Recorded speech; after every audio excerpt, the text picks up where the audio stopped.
देखिए, हम सभी जानते हैं कि दर्द या पेन के लिए बहुत सारी दवाएँ इस्तेमाल की जाती हैं, लेकिन हमें यह नहीं पता होता है कि कौन से दर्द में कौन-सी दवाएँ देनी होती है। क्योंकि दर्द की बहुत सारी दवाएँ आपको देखने के लिए मिल जाती हैं, लेकिन उन सभी के काम अलग-अलग होते हैं। तो आज की वीडियो में हम उसी के बारे में जानेंगे। देखिए, यहाँ पर हमने दर्द के प्रकार लिए हैं और उसमें इस्तेमाल होने वाली दवाएँ ली हैं। तो पहले हम बात करते हैं माइल्ड पेन या फिर हल्का दर्द। यदि किसी को हल्का दर्द होता है, तो उस समय कौन-सी दवा इस्तेमाल की जाती है? तो इसके कॉजेज़ क्या हैं या इसके कारण क्या है? हेडेक यानी कि सर में दर्द, माइल्ड फीवर यानी कि हल्का बुखार, माइनर इंजरी या फिर कोल्ड। तो ऐसे में कौन सी दवा इस्तेमाल की जाती है? देखिए, ऐसे में हम सिंपली पैरासिटामोल 500 mg इस्तेमाल करते हैं, जो कि हमें हर 6 से 8 घंटे में इस्तेमाल करनी होती है, जब तक कि मरीज को आराम नहीं मिल जाता। उसके बाद यहाँ पर है pain due to inflammation and swelling, यानी कि यदि किसी के सूजन आ जाती है, उसके कारण उसे दर्द होता है। तो इसके कारण क्या क्या है? इसके कारण है आर्थराइटिस, मसल स्ट्रेन यानी कि मांसपेशियों में खिंचाव हो जाना, जॉइंट पेन यानी कि जोड़ों में दर्द होना या इस पे मोच आ जाना। तो ऐसे में कौन सी दवा इस्तेमाल की जाती है? तो ऐसे में आइबुप्रोफेन, जो कि 400 से 600 mg की टैबलेट हर 6 से 8 घंटे में इस्तेमाल करनी होती है। इसके अलावा डाइक्लोफेनेक 50 mg की टैबलेट हर 8 से 12 घंटे में इस्तेमाल करनी होती है, या फिर नेप्रोक्सेन 250 से 500 mg की टैबलेट जो आती है वो हर 12 घंटे में इस्तेमाल करनी होती है।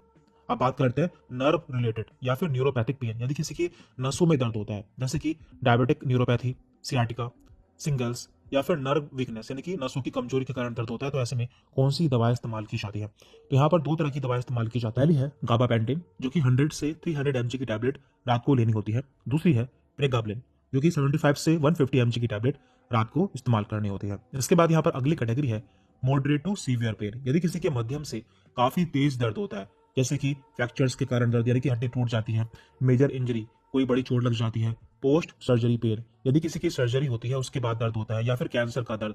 तो ऐसे में कौन सी दवा इस्तेमाल की जाती है? तो यहाँ पर तीन तरह की दवा इस्तेमाल की जाती है। पहली है ट्रामाडोल, ये 50 से 100 mg की जो टैबलेट है वो हर 6 घंटे में देनी होती है।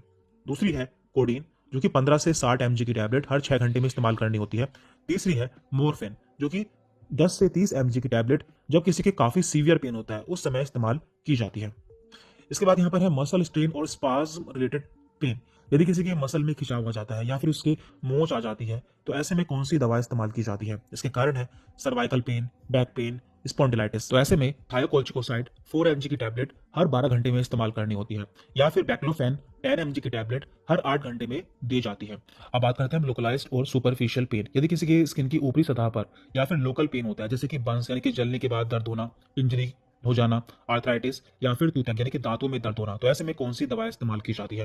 देखिए, यहाँ पर कुछ टॉपिकल मेडिसिन इस्तेमाल की जाती है, जो कि हमें ऊपर से अप्लाई करनी होती है, जैसे कि लिडोकेन जेल। तो ये हमें ऊपर से इस्तेमाल या अप्लाई करना होता है, जो कि उस हिस्से को सुन्न कर देता है। दूसरा है डाइक्लोफेनेक जेल, तो ये भी जेल फॉर्म में आता है, जो कि हमें ऊपर से लगाना होता है। देखिए, यहाँ पर आपके लिए इंपॉर्टेंट पॉइंट है, जितने भी NSAID मेडिसिन होती है, जैसे कि आइबुप्रोफेन, डाइक्लोफेनेक, इनके साथ में हमें एक एंटी एसिड देने की जरूरत होती है, क्योंकि ये मेडिसिन हमारे पेट में एसिडिटी फॉर्म करती है। तो इनके साथ में हम एंटासिड दे सकते हैं, जैसे कि रेनिटिडीन, पेंटाप्राजोल आदि। और